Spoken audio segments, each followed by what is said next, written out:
Namaskar बच्चों, back with you all today with a new topics from the chapter of production function.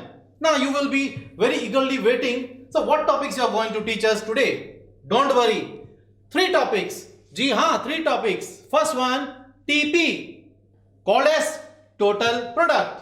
Second topic, MP called as marginal product. And at the last, AP called as average product. Okay. Again, my dear students, you may have again a doubt. Sir, can you teach how to write the definition in a simple language? Don't worry, my dear. Again, I brought a technique for you all. Okay. With that technique, you learn how to write the definition by yourself. Okay. Come back.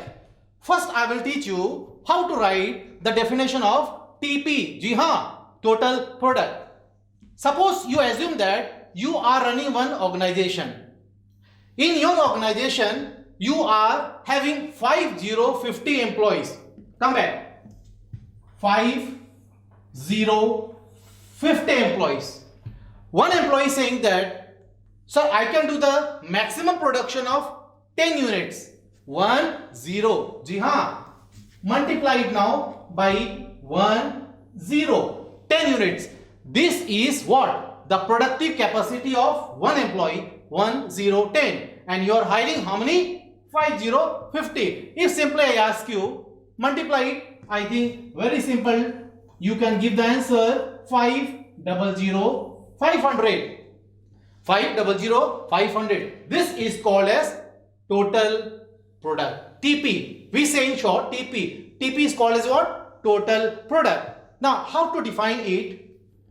Total product refers total output. Students, you must lock in your mind that product can also be called as output. Total product refers total output. So what's the total output here? 500. Produced by all the variable factors. Now again you will have a doubt here. Sir, all variable factors are represented to whom? This is 50. They are all what? They are called as all the variable factors. So total output produced by whom? By all the variable factors, keeping one factor variable and other factor fixed, or you can say as constant also, but in which run? In short run.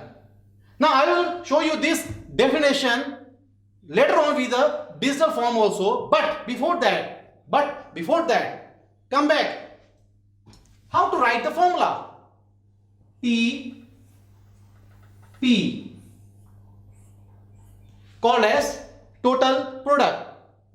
What is the output or what is the productive capacity of one labor? You can see 10 units. So 10 is called as AP.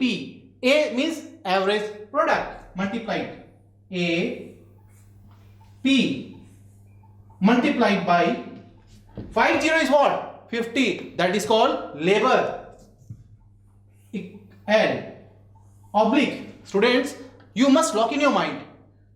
Whenever you are going to get the numerical sums in exam, you can use this formula that is called TP equals to AP into L oblique. There is one more formula called as summation of MP. Okay, that is called summation of marginal product. So what is the formula here? TP equals to what? AP into L oblique summation of MP. Now please all of you look at this definition in the digital form. Total product. Total product refers total output produced by all the variable factor, keeping one factor variable and other as fixed in short run. Students, already I told you in my previous class that in short run you have to keep one factor fixed and other factor as constant. After that, this is also called as total return of variable factor. Again I am repeating, it is also called as what? Total return of variable factors.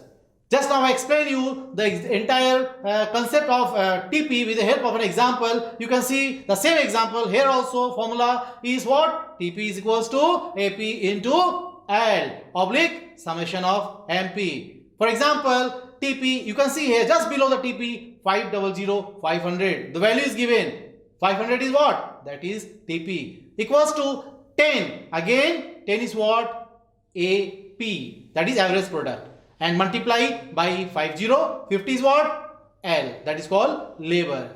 Here we assume that 10 is equals to what? Average product. 50 is equals to total labor, and 500 equals to total output. So according to the formula of TP, you can write there 10 multiplied by 50 equals to what? 500. So 500 is what? That is called as TP, known as total product.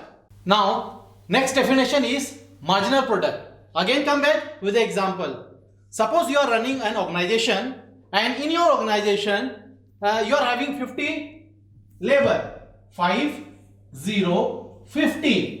One labor is saying that he is having the capacity to produce how many units? 10 units. Suppose one labor is able to produce 10 units of output. Now if you multiply it, obviously what is the result? You know, 500. Now suppose you are appointing next day 60 labor instead of 50. What you are doing? You are appointing 10 more labor. So next day 60 labor. Okay. Again the same condition. One labor is able to produce how many units? Only 10. That's called as a 10 units. So again you multiply it.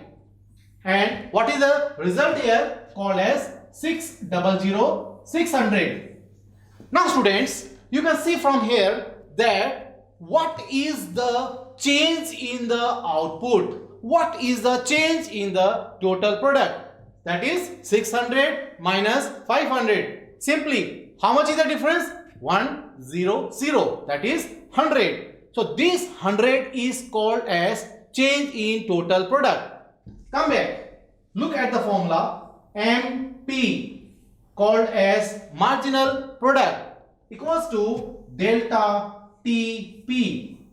Delta TP actually is called as change in total product. Equals to.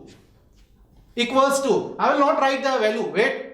What's the full formula, all of you? Again, upon delta. Again the same meaning. Delta means change. L means labor. Very nice. Again you understand the formula. MP means what? Marginal product. Is equals to what? Delta TP. Delta means change in total product upon delta L. Delta means change in labor. So how much is the change in the total output? Look at the board, all of you. 600 minus 500. How much you are getting the difference? 100. That is called delta TP. Let's write there 100 upon. If I ask you what is the change in the labor, look at the board. You can see straight away 60 minus 50. Obviously it becomes how much? 10. So that is what? Delta L. Now see the students. This is called change in total product. And this is called change in labor. Okay. If you divide, obviously you will get what? 10. It means what? If you are appointing 10 labor, one labor, how many output he is able to produce? 10. So if you are appointing 10 extra labor, what is the change in the output? Obviously you can see 100. This is called as what? Marginal product. Now come back, all of you. Look at the definition of marginal product. Again back in the digital form. Marginal product. Marginal product refers change in total output due to change in one more unit of labor. Yes, my dear student. Due to what? Due to change in one more unit of labor. Formula. Already I told you. What is the formula? MP is equals to what? Delta TP. That is called change in TP upon delta L. That's called change in labor. For example, you have seen, you can see again the example here once again. 10 multiplied by 50 equals to what? 500. Again 10 multiplied by 60 is what? That's called 600. So according to the formula, what is the change in the total product? That is 600 minus 500 equals to how much? 100. And according to the change in labor, that is called delta L, equals to how much? 60 minus 50 equals to how much? 10. So MP is equals to what? 100. That is delta TP upon 10. That is called delta L. Now come back with the last definition of AP called as average product. The same simple example, and enjoy the example again. My dear students, again back. You are running an organization. Assume that again the same example, you are running an organization. And in your organization, how many employees are working? Again the same example you take. Sir, 50. Well done. Again you assume that one employee, one labor like me, employee like me is able to produce how many units? 10. Ji haan, only 10 units per day. So multiply it. Again, how much is the output? That is called 500. Now the definition is what? AP. A means average, P means product. How will you find out the productive capacity of one employee? One employee is called as what? Average product. So in the above example, you see, if you divide 500, that is called total product. If you divide 500 by 50, 50 is called labor. Again I am repeating, if you divide 500 by 50, obviously you will get what? 10. So this is called 10 is called as what? 10 is called as average product, called as productive capacity of one employee. So come back now again with the formula. AP is equals to what? TP upon L is equals to what? Equals to 500 divided by 50. So that is called as what? 10. So 10 is called as what? Average product.